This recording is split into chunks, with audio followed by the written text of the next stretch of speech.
talking about kindness, because it's pretty important. It's a fruit of the spirit. Its absence is pretty telling sometimes.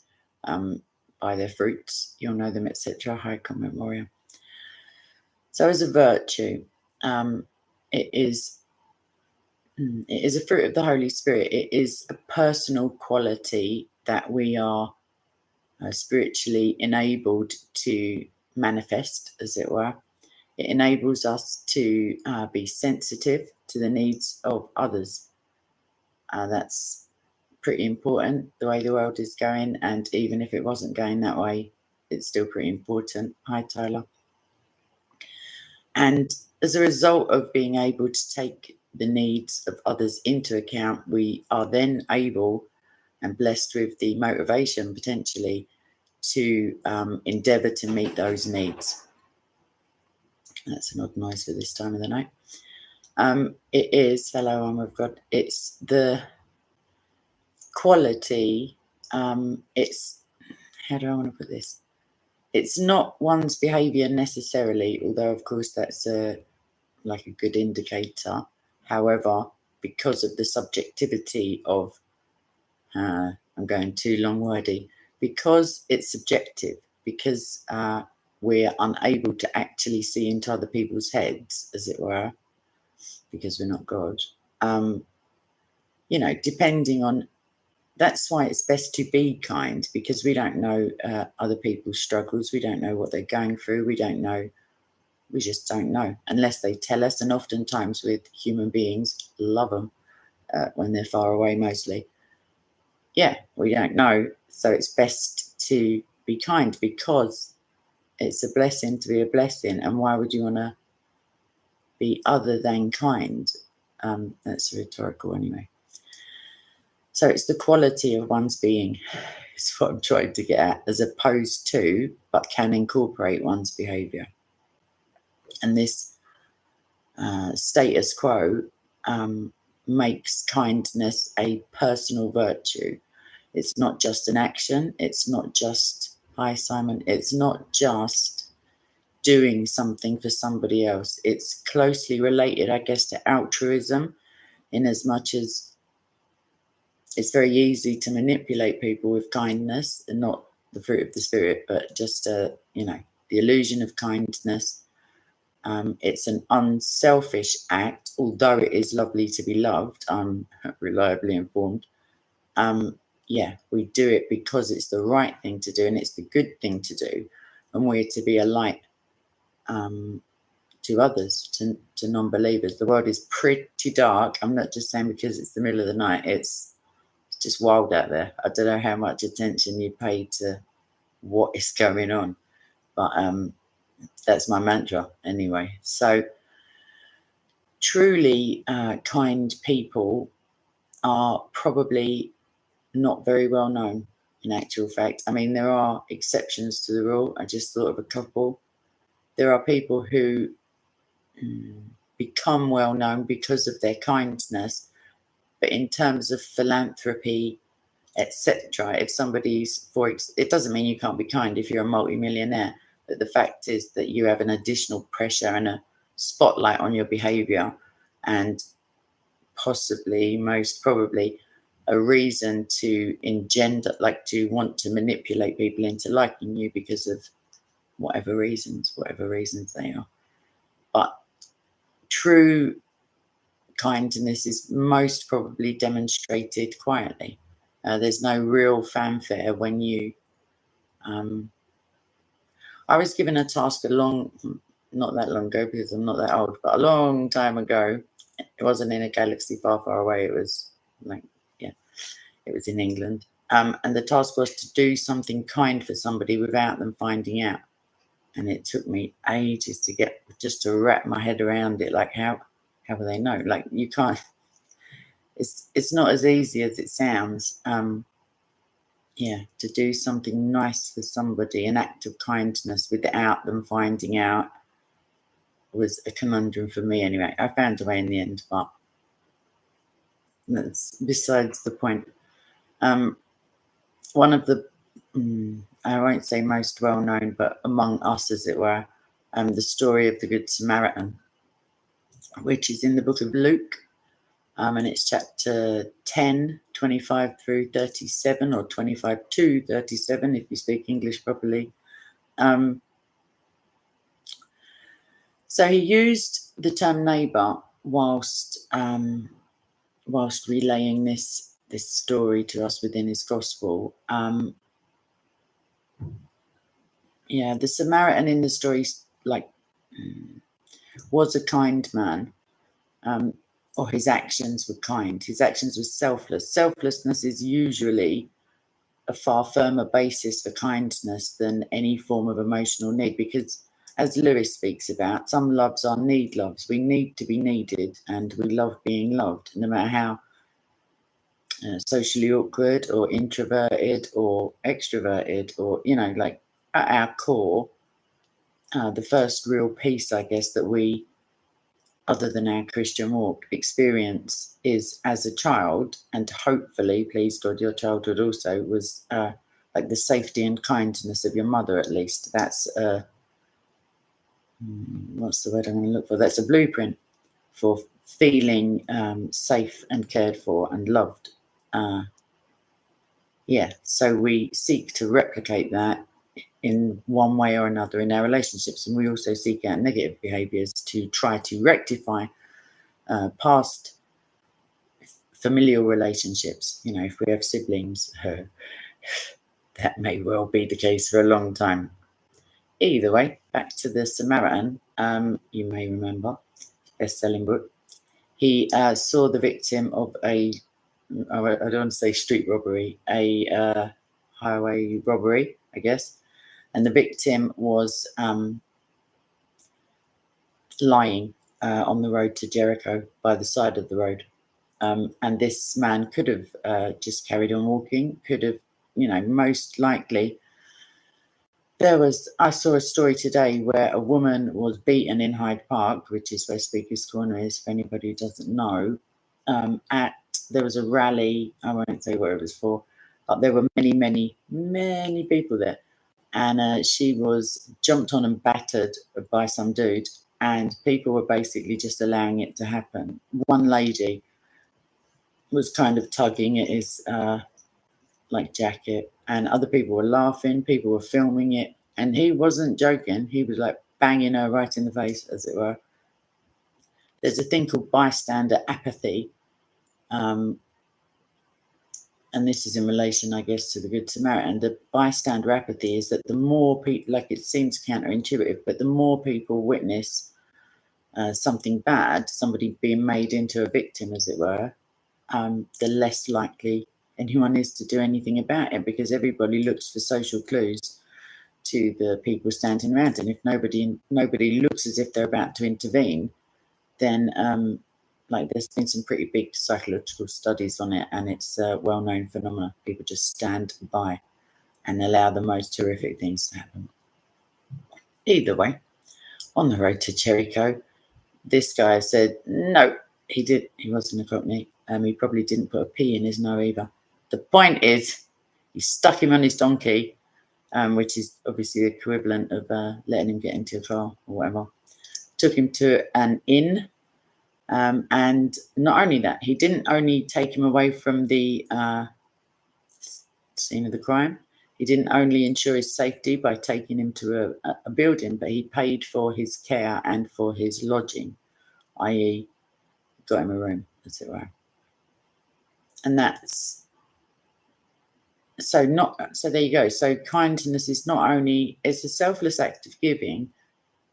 It doesn't have to be giving, obviously, just kind words, smiling at somebody, asking somebody how they are and actually waiting for an answer, or like sounding as if you mean it even.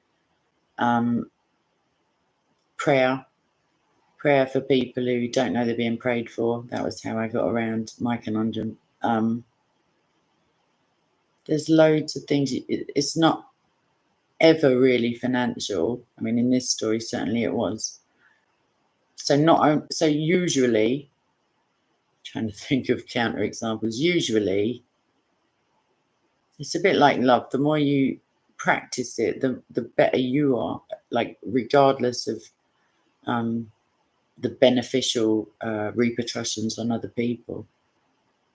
It's something that you can practice, even though it's a fruit of the spirit.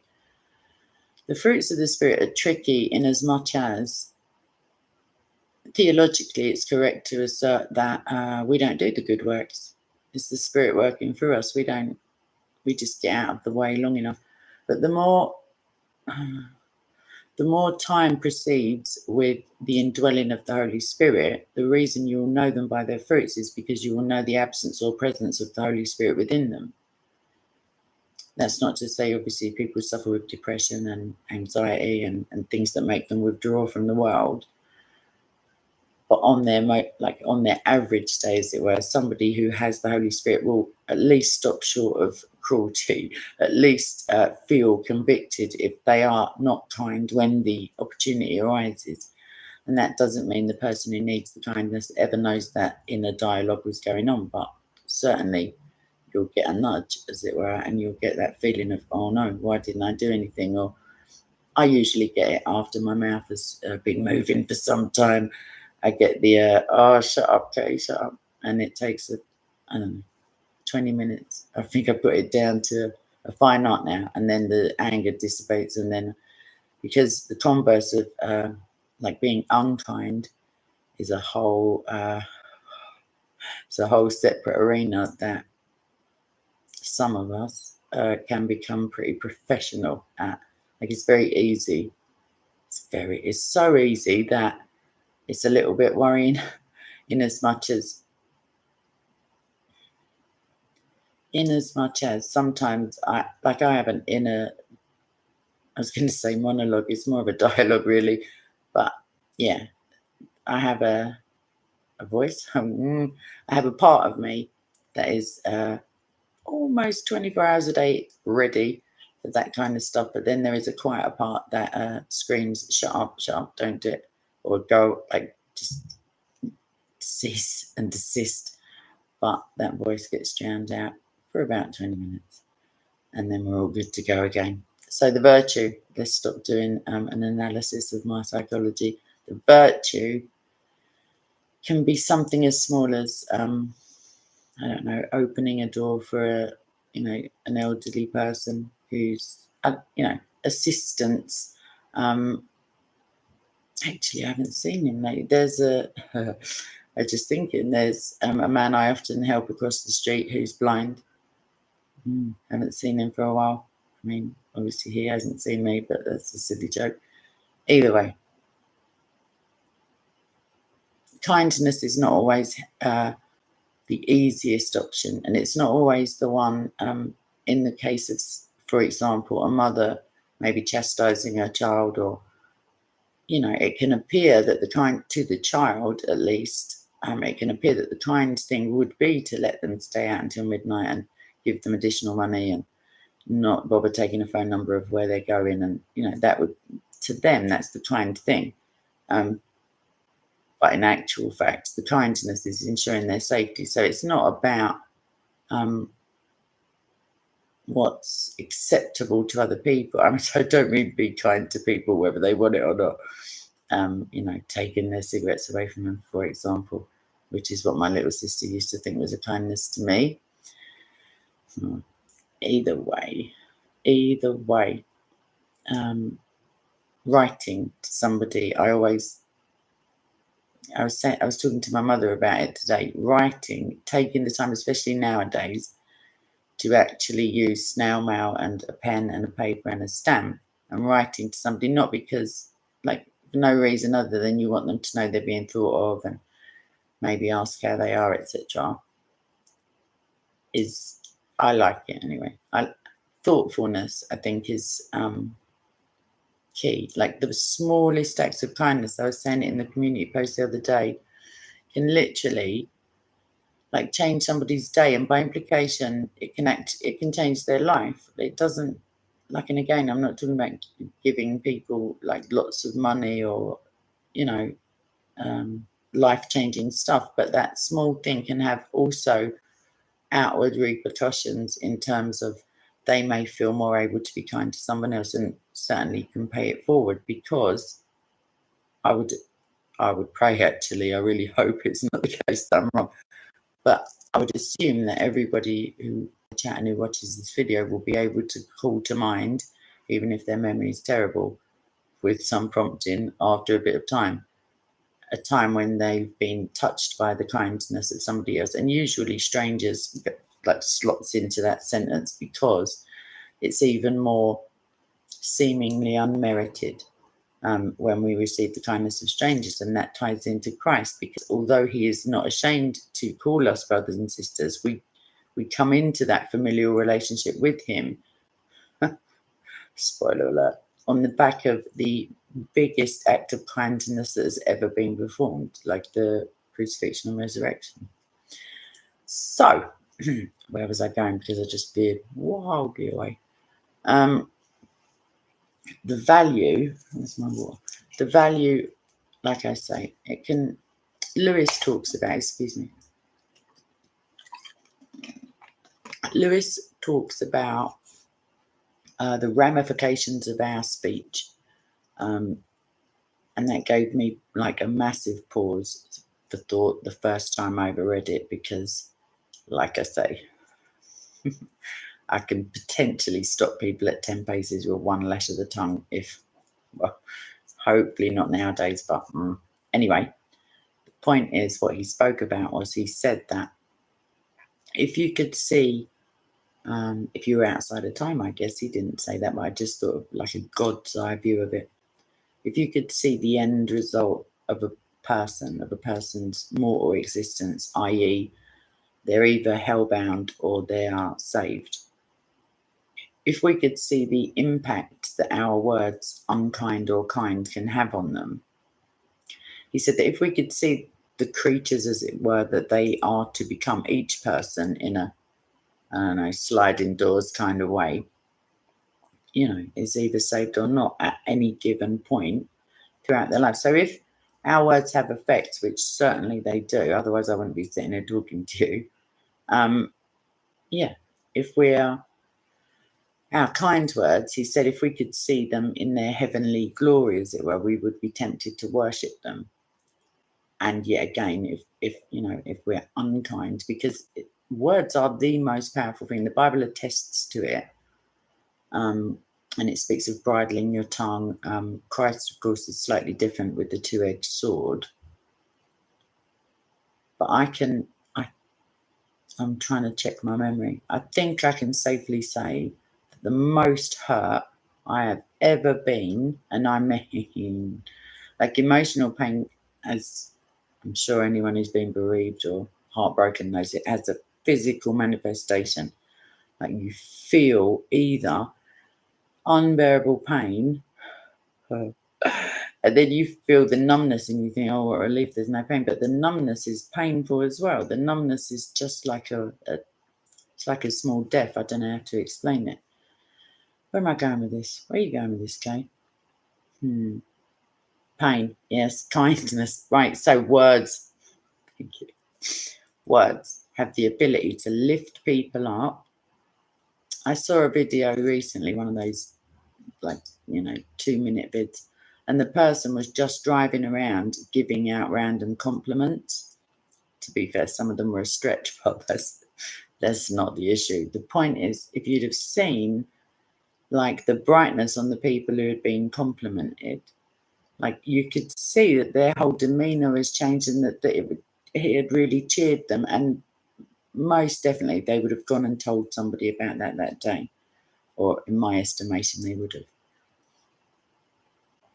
And that's just like, there's no effort in that. There's no downside really, unless obviously you want to appear surly and I don't know, like some people have got an agenda to. The point is that words and time, like I just thought back to the most hurtful thing that ever happened to me. And to be fair, it was a situational like occurrence. It was a set of events. And technically those didn't hinge on words. That whole feeling of despair and despondency, and nothing's ever going to be the same again, and that you've been punched in the throat kind of feeling, and your stomach's all of a sudden absent. You don't have any insides anymore because everything just feels waves of pain and numbness. Still, the words, either the words that you need to hear or the words that you do hear, are the linchpin of that. Yeah, it's most definitely, there's a different center of our brain that deals with language, and that's very, very much, not as much as the nose potentially, because obviously if you smell something you can just evoke memories and pain and all sorts of things, but it's definitely up there in terms of high impact, like rapid response by your glands, as it were, and your feelings. I'm just looking at the chat, but I'm talking about kindness because everyone seems to. Yeah, okay, yeah, I'm seeing what Bill's saying. You're right, Steve. What are you doing away? Right, oh, sugar, I didn't silence my phone. Sorry. Either way, let's get back at the ranch, as it were, even though I'm not an American. If we, okay, let's see, Matthew. Oh, sugar, I moved the notes too much. Okay. I'm going to run, I just haven't had my beads here anyway, but I pray for kindness every day, as one of the 9, as it were. And I'm going to run you through the others because they all facilitate to some degree or another the others. Each of those 9 can be, I very much doubt somebody would be blessed in isolation with just the one of them, but they all illuminate and magnify the others. So this is how they go. This is how they go, but I don't know if it's in order now. I thought of it because I learned it with a mnemonic, like I just learned the letters. Either way, this is the order that I go in, and that's why there's 10 beads. It's handy because you've got 9 for your fruits, as it were, and 1 for a big fruit. Either way, it's kindness, peace, patience, gentleness, goodness, self-control, joy, faith, and love. So all of those, as you can imagine, help you to be kind, which is the first one that I always ask for, because that's the other thing. I was in bed a minute ago, and then there was a spider. It all just went mental for a hot second. They vacated the premises now, please God. They haven't had a resurrection and crawl back in. The point is, I was laying in bed, and then I had some messages on my phone, and then I was thinking, because I like a little think. I love a think, because it feels like you're doing something. You're not actually doing anything. It doesn't change anything unless you put an action into the thought, but that's not the point. The point is, I was praying, I started thinking, then I thought, oh, I need to pray about that. So I was praying, and I've got to be so, I hate the feeling that I'm like some sort of courtroom advocate, but when I say my prayers, I often have to rewind it, as it were, and put caveats in, because God has a sense of humor that makes mine just look like dad jokes, to be fair, and some brilliant ones in the last 7-8 months. If I had hours, I wouldn't tell you because it's between me and Jesus, as it were. However, I prayed something not that long ago, although it seems like a lifetime, and I got it. It wasn't what I meant at all. Either way, I just started praying for patience, and then I thought, oh no, I'm not getting caught out like that. Because when I pray for patience specifically, I get frustration, because I linked it back to what I was saying about a year ago. If the spirit is in us, it's not necessarily like a gift of the spirit, like there's just boom, there you go, there's your parcel, sign for it. It's something that we're able to. Why don't I have any English in my brain? It's something that we're able to foster, like an attitude of willingness to even display those fruits of the spirit. And the spirit obviously works in us, convicts us when we act to the contrary. and when we're unloving, when we're unkind, when we're not good, when we're, harsh as opposed to gentle, etc., etc. If you can imagine, if you imagine a kind word makes a difference to a stranger's day, maybe for half an hour, maybe they just whistle a little bit as they get to work, maybe they're just a slightly nicer person. But if you extrapolate it just through one person's day, and of course we don't know that person's life or their heart, but by the time the day starts well, if like everything else is playing along, that could have some people go home and they just snap and kill their family. Like, I'm not trying to say that you giving some, like, smiling and as you go onto the train is going to avert that. But usually your day takes either an upward or downward trajectory. I just think that it's really important because it's something that can be compounded, and the absence of kindness can leave such a... God is not the God of confusion. This year, my grandmother's been quite old. I mean, she was old last year, but she's been facing a different set of challenges. And there's a certain tradition. Like, there's something she does every year for me and for my siblings. And this year, she didn't do it. And it was only like there's no ramifications. There's no like real life repercussions to her doing it or otherwise. But it's just something that I was so jarred by its absence. Like, I thought that was more serious to me than her falling over and all of the associated stuff that she's got going on. I was like, oh my gosh, she didn't do it this year.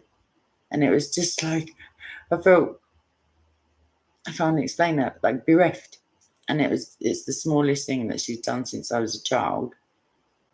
And she just didn't do it. And not because of any unkindness, but because she's like got her own stuff going on. Maybe she didn't think of it. She's sleeping a lot more than she used to nowadays. So potentially it's that. And I wouldn't obviously bring it up to her because I wouldn't want her to feel bad, because she's one of the kindest women that I've ever had the pleasure to meet. And that doesn't, where I grew up, kindness can be taken as a weakness. Like, it's an actual saying, they'll take your kindness for a weakness, because I guess the narrative is that if you're like too kind, you'll be just perceived as a bit of a mug, and people will mug you off, i.e.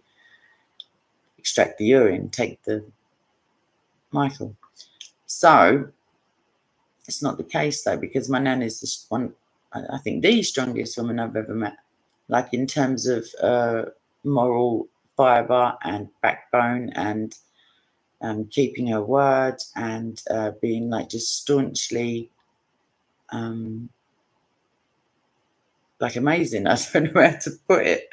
But the where was I going with that? The lack of that one like kind act. There's not the only kind act. I mean, she's all about it. And when I was younger, we walked past somebody who was begging, and I nearly fell over, like I nearly fell off the floor, as it were, because she told the man in no uncertain terms, like what he should do with his little cup and where he should go and what he should do when he got there. And I was just, because I'd always assumed that she was just kind generically.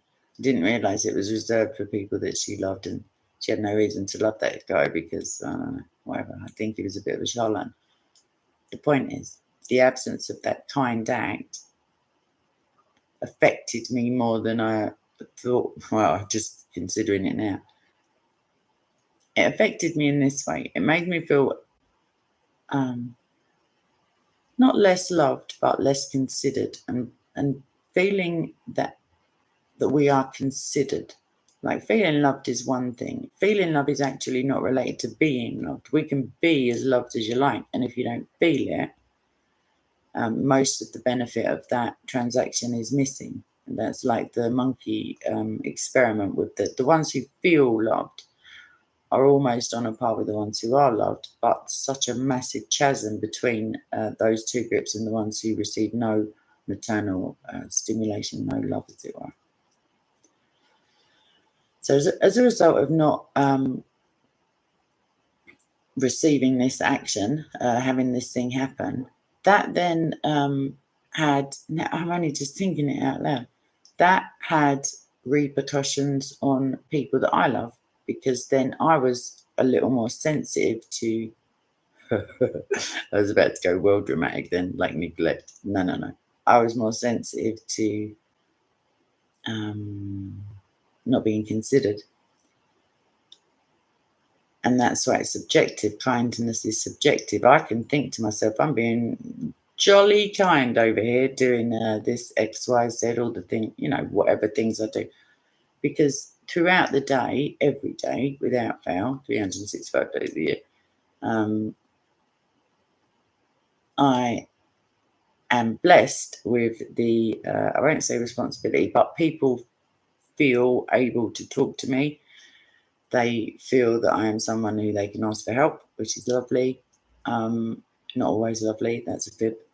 But in the end, it's a blessing. That's the end of that. Like, it's nice to even be like considered, as in, oh my gosh, who's going to help me? And then they think like, that's nice. It's better than like, oh, you're joking, and it's just gonna make it worse. But the flip side of that sometimes, and potentially some people will identify with it, is that if you're,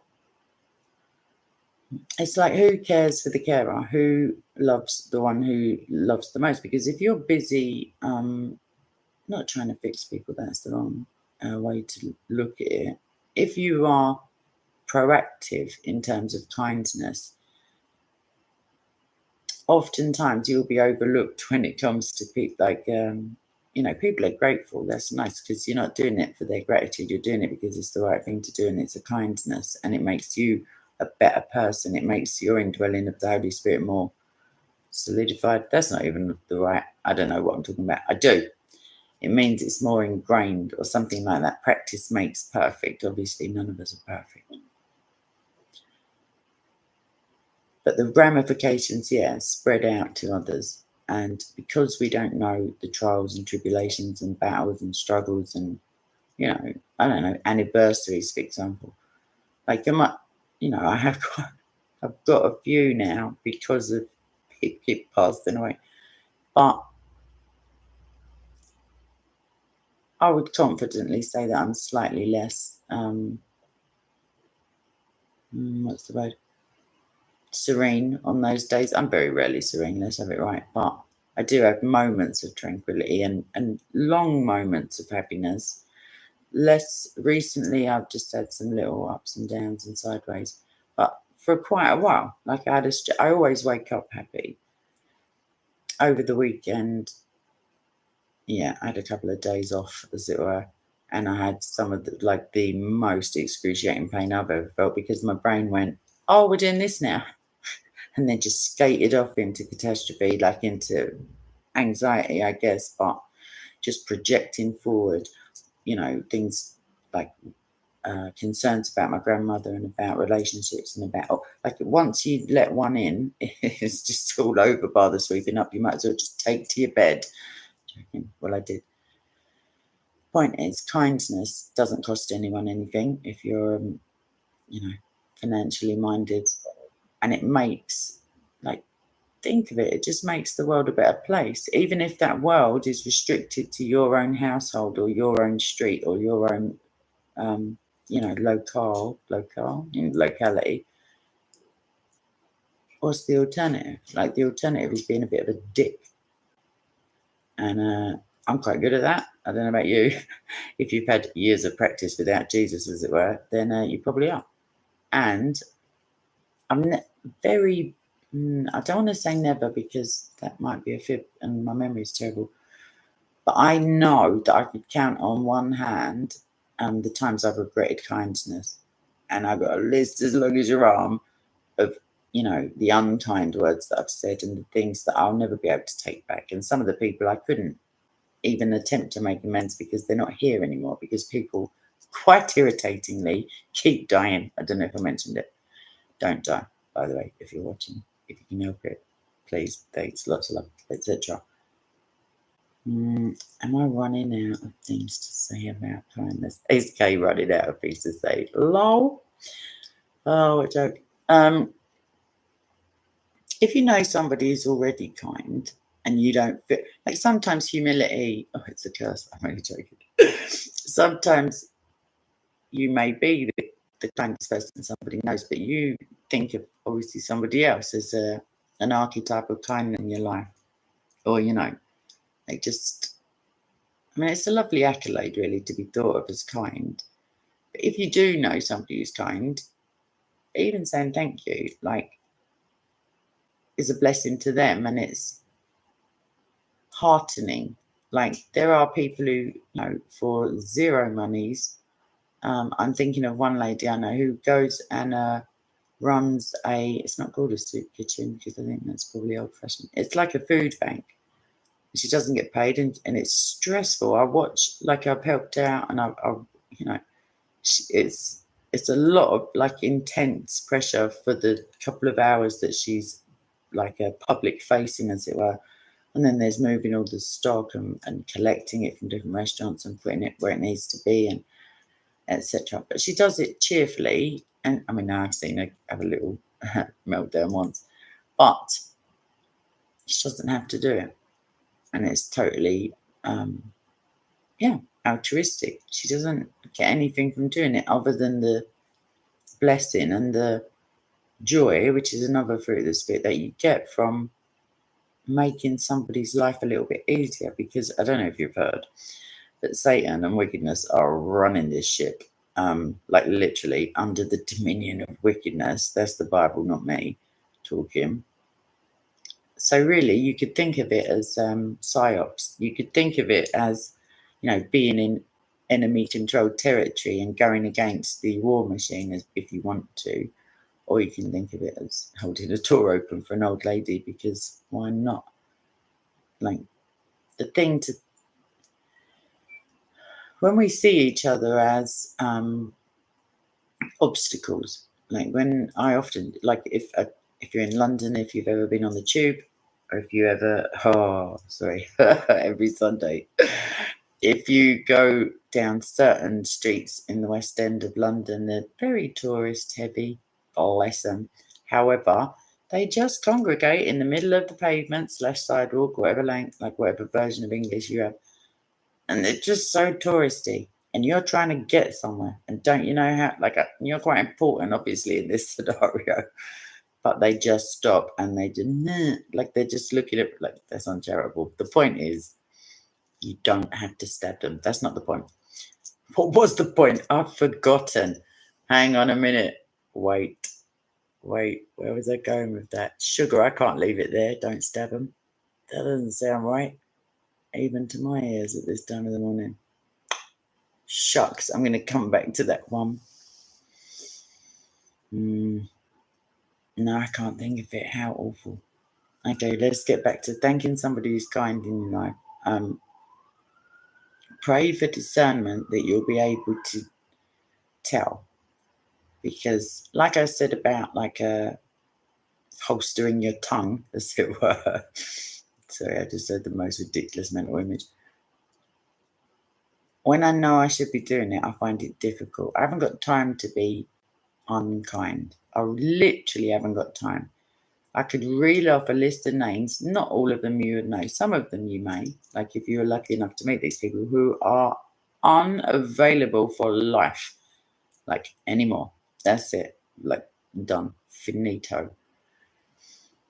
And the chance, like the thought of the chance of even being able to shout at them, let alone, like the thought of, I'm not going to go again. There's no way I'm sitting crying on the luxury again. Nope. No. So the point is, you don't know that the words that you say to someone could be the last that you ever do. Especially if you're rude, you might just get to me. I'm only joking. Ish. When, like, it's an effort, but not of our own will. Like, when I feel hurt, I very rarely feel the hurt initially. If I feel ignored, if I feel disregarded, unconsidered, unimportant, whatever, like weak, any of those, I don't know, feelings, it's only a split second that I get the heads up of that's how I really feel. And then like almost, well, and that's not true. It takes time, but it builds into anger, and it builds pretty quickly, like, or it descends into anger, or however you want to think of it. And once I feel justifiably and righteously indignant, obviously, it wouldn't be any good if you felt like, oh, whatever. Then if I don't close my lips, as it were, stop typing, all hell can break loose, because that's my only responsibility in the transaction. If I'm speaking with like one-on-one with someone, that's the only thing I can do, is I can try to temper my reactions, as it were, because I tried that and it does work. You think, oh, they don't know what's going on with me, and they're a bit of a div anyway, like in a nice way. And they're like probably, I don't know, having a bad day, something like that. And then the little voice goes, yes, are you now? Sharing is caring, but if you're just going to share, like, the point is, let's get back to the point, Kay. What was the point? Who knows? God, if you ask him, he's massive in the kindness game. Literally, founder, CEO, started the whole kindness shebang. Like, he's the one to turn to. Christ, like, that's just like a joke to even try. Like, he is kindness, he is love. I wouldn't necessarily pray for patience if I were you, because you get like all the stressy stuff. That's what I was trying to pray. I was trying to word my prayer so that I got it as a gift. Like, could you just drop some kindness off? Could I have a piece of patience that I don't have to work for, that I don't have to like take deep breaths? And it doesn't really work like that for me. I did get one fruit of the spirit once, just boom, dropped in my lap, and I had the cheek to be moaning. I was like, why? Excuse me, I didn't order this. No, shizzle, yeah. So you have to work for the patience and the kindness. But the more you do, like, the nicer your world will be. The nicer your, dopamine, serotonin, oxytocin, endorphins aside, because there are like chemical payoffs. I'm trying to wrap up this thought that I'm having, but occasionally you may find that if you go to an effort to be kind, if you go against your, I don't want to say nature, but you go against the situation or that you're in, somebody's coming at you with like rudeness or aggression or whatever, and you manage like to be kind in the face of that, and it doesn't work, and they carry on being a tit, that sometimes can, like, the thing to watch for, the red flag, is that you take that and then you reinforce that, and you say, what's the point? What's the point in being kind? You're right, apostate, prophet, lovey. No, I don't. I never have, I never will. I don't talk to Satan like one-on-one. I'm not Kenneth Copeland, babes. Either way, kindness, you can use it to reinforce the fact that that didn't work, that venture of kindness, because really the scenario I gave you is not utterly altruistic. You want, I won't say to maintain control of the conversation, because that sounds a bit like the inside of my brain. I don't mean it like that. I mean, what you want is like peace on earth and goodwill to all men in a text like exchange. But if it doesn't work, you can fall into the trap of the well, I tried, and look how good I am. I tried, but it didn't work. And then next time you might try a bit less and a bit less. Whereas it's true kindness is unencumbered by expectations. You're not being kind. You're not manipulating. You're not being kind to get an outcome. You're being kind because kindness is the right thing to do, even if you're an atheist and you like base your morals in, I don't know what, custard. So anyway, Cherokee too as well. Yeah, if you had Skype, Cherokee. Oh, apostate prophet, if you accepted Skype requests as well, I mean, we'd all be buzzing. What kindness that would be. Either way, let me finish up this shiz before I start feeling unkind. Cherokee, do it today, love. I can't say it how many more times. I just can't. And now it's for posterity on this video recording. if you ask God, I mean, AP, you can ask science to bless you with the virtue, which is, all right, if you don't believe in God, yeah, you can just try to be kind. That's nice. Like, it is nice. There may be an ulterior motive in it, but there might be, even if you've got God, as it were, because God is there whether you've got him or not. Within the expression of kindness, not only are we potentially able to edify and soothe like insecurities in other people, make people's day, make them smiling, is such a like, it's, I mean, the fact that we've all just come out of like covering our faces, potentially, if you like followed those rules, you know, wearing masks and that, I don't know if anyone else felt it. You don't get to see anyone smile outside if their face is covered. I'm not even talking about niqab. I'm talking about the masks. To be able to make somebody smile, like, humor is a good way, but it can also be used unkindly. But you will see God transform the lives of other people through you, is the bottom line. I know that sounds pretty like I've kind of skipped from make them smile into God working through you, because I just lost all my words. I couldn't think of how to make it seem important, as important as it is. It's one of the most important things you do, like loving people. I mean, you can love people and they'll never know about it if, you know, if it's, I don't know, like you can love people who are dead, literally, you can still love them. You can, kindness is an action, as Bill was saying earlier. Niceness, it is nice to be nice. But niceness is more of a, I mean, niceness can be an action, but it doesn't really linguistically make sense. Kindness is a good intent, usually selfless, although it doesn't have to be. A good intent that is manifest in the world by your proactiveness action. You're doing something. And that's the other thing. People get, oh my gosh, I wonder if Jordan's in here. I was just thinking of small acts of thingy, and I realised I've still got her Christmas gift. Oh, I'm sitting over there. So that kindness didn't really. Oh, Jordan, shh! Nobody tell her. The point is, well, that's a niceness then that hasn't manifested to a kindness yet. Shucks. The point is, I know what the point is. The point is that tiny little gifts, like, I mean, like, doesn't cost any money. Like, it doesn't have to be, I don't mean steal it. I mean, like, whatever. It's the token of affection that, yeah, just makes, I received something today from my daughter, unexpectedly in the post. And I was expecting a different, like, parcel. And then I was like, they don't usually call me mum. Like, that's a weird one. But because of its unexpected nature, I already know she loves me. I already know the other person loves me who's sending the other puzzle. Quite big in the love game over here, you might have noticed.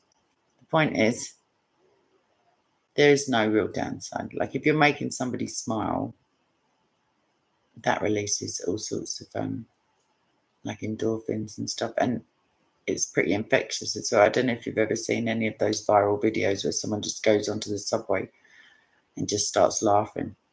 And before you know it, the entire carriage is laughing just with they don't even know the joke. There is no joke. There's just someone who's really good at laughing on command. And people get involved because in the same way that, you know, I don't even want to go too theological. In the same way that bad vibes, badness, evil, however you want to, you know, anger begets anger in other people. If you aggressively approach someone shouting, the chances are that if the person isn't like a very nervous disposition, they will like shout back. They will become aggressive and irritated and angry and less able to control their themselves. and then the converse is true for kindness, the more, you can hone it as a skill. It's not like I'm not doing this bit to make anyone sit there thinking, oh no, I'm so unkind. Because usually people don't really like that's the thing about. All right, I'm going to give you an example. I'm going to try not to personalize it just in case. There are ways of saying things. You can say the exact same thing in essence, although not literally, with slightly different words, a different tone of voice if you're lucky enough to be speaking in person, with a different inflection if you're like writing a letter, or I don't know, a smiley face at the end if you're writing a text, or something along those lines that can radically alter the person's perception of what's just being said, let alone your intent. And why wouldn't you choose the nice version of that? I mean, I'm guilty of the thing that I really didn't like using, but I must admit I kind of do sometimes, is the out of office reply thing when your phone's ringing and you get the option. I can't talk right now, sorry. I don't know. I'm in a meeting. I'm at whatever it is. None of them, because you can go in and edit them, by the way, and I'm going to do that. I haven't got my pen and paper. I'm going to do that to just silly ones. But that's not the point. The point is they've never got like they haven't got anything other than an officious get out of my life a minute, please. I'm far too important and I'm busy. That kind of vibe, at least. I must admit I used them a couple of times recently. So yeah, eye contact, smiling, I don't know, doing things for people, praying for the persecuted church, writing to, oh gosh, I put the link in the live chat yesterday, a video of this little tiny tribe receiving their first Bibles in their own language. And I cried the first time I saw it. I don't care. I'm tough, but whatever. I cried because they do this big prayer at the end, and they've the little tiny aeroplane is there, and they've got their little gospels and all of that. And the man, I don't know if he's a pastor or if he's the tribal leader or whatever, but he's just he puts it so beautifully, even though obviously it's just captions and he's speaking in his own language, but it's really edifying, really, because I was saying it to somebody yesterday probably. I must have, I don't know, 7, 8 Bibles, and then I've got one over there, and I've got on my phone, there's just countless, obviously, because they don't take up space, they don't eat anything, they don't need to pay rent. How much of a blessing is it? If you just for one hot second, if you imagine the infinite wisdom and blessings that the Bible contains, or are held within it, and then imagine, and it will come even in the West. There will be a time, maybe not in our lifetimes, but potentially, when the Bible will be illegal, it will be outlawed, it will be banned, it will be removed. And it already is the case in many, many parts of the world that is already true.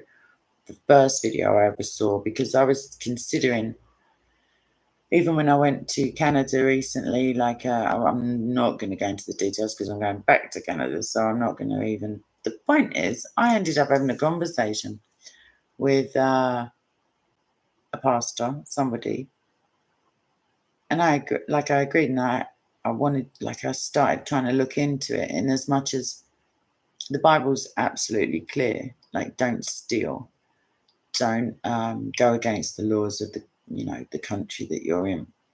And then I worked with and alongside and advocated for persecution, International Christian Concern and Open Doors and others, for at least a couple of years now. So I see testimonies that maybe other people don't get to see. But the first I saw were Chinese Christians receiving their first Bibles, where the Bible is it's illegal. It's illegal to have online versions of it. There's a state-sponsored, as it were, version where Jesus, I can't even laugh because it's not funny, but it's just so pathetic. they rewrote it so that Jesus, the adulterous woman, it's not funny. It's so not funny, but it is just Monty Python-esque now. Yeah, he says, let he who is without sin cast the first stone. Obviously looks around when they all do a runner. And then in the Chinese, he picks up the stone and kills the woman. I mean, for one, they're still attesting to the fact that he's God, because obviously they're saying he's without sin, so he must have been able to pick up the stone, but still, like it's a joke. And the fact that they haven't got any real Bibles, I mean, unreal Bibles can cause some headaches. I mean, I can't even think of his name, that JW guy who stuck the A in and made it a polytheistic religion and made Jesus a God instead of the God. I mean, it makes a difference. I think maybe I've come to the end of mine. I'll tell you another thing. The way that fear is replicated by Satan in a dodgy, like counterfeit, snidey, anxiety version, kindness, like genuine kindness, cannot be replicated or duplicated for, like, that's not genuine anyway. Kindness, of course, is like easily a very obvious and well-used tool of psychological manipulators. That's obviously like it's much nicer to, you can get things with you don't have to be physically torturing people to get stuff. That's usually why there's the one good cop and the one bad cop, as it were, because there's kindness.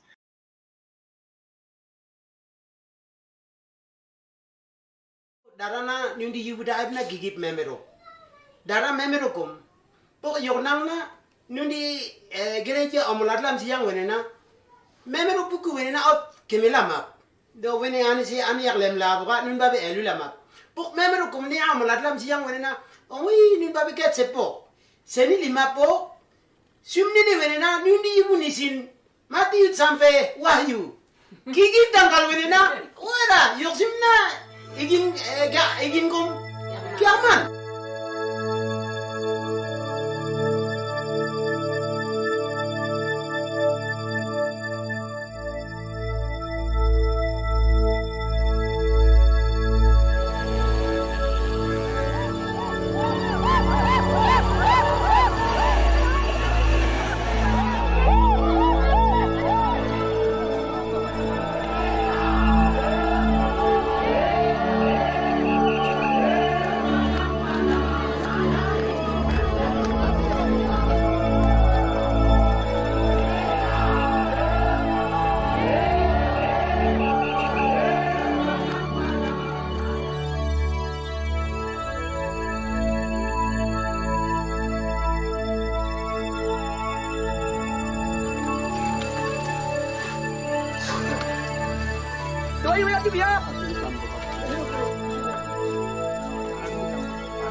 Ingang upni yo na emi yung kiblam nu na boka na yo kumpok neri masyarakat emi yung mapo ni sinap ni sinemi yung se ngingang ulam upti na ngingang ulam ni yo neri igin na kiki plawa piu pertanyaan lama para sengena dan ngingang lam nu ne kana kiki pesarok pesing ding kayo.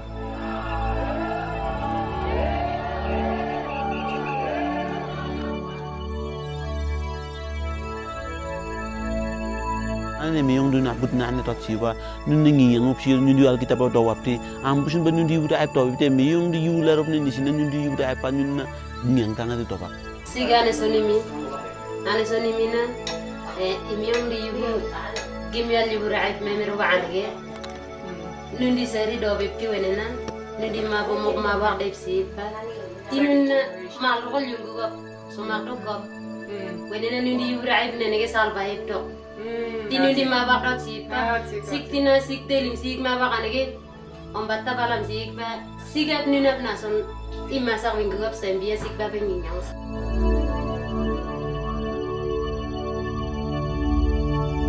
Et nak telim na, sumnen, emi yung na yung apa, kiplam na, ano sih? Di mana dia ayu nene ke lak dep ni yas. Di mana dia nene ke na, wene ya ko dep lak. Di mana dia na dahil ako buka sampai pokok na orum nila.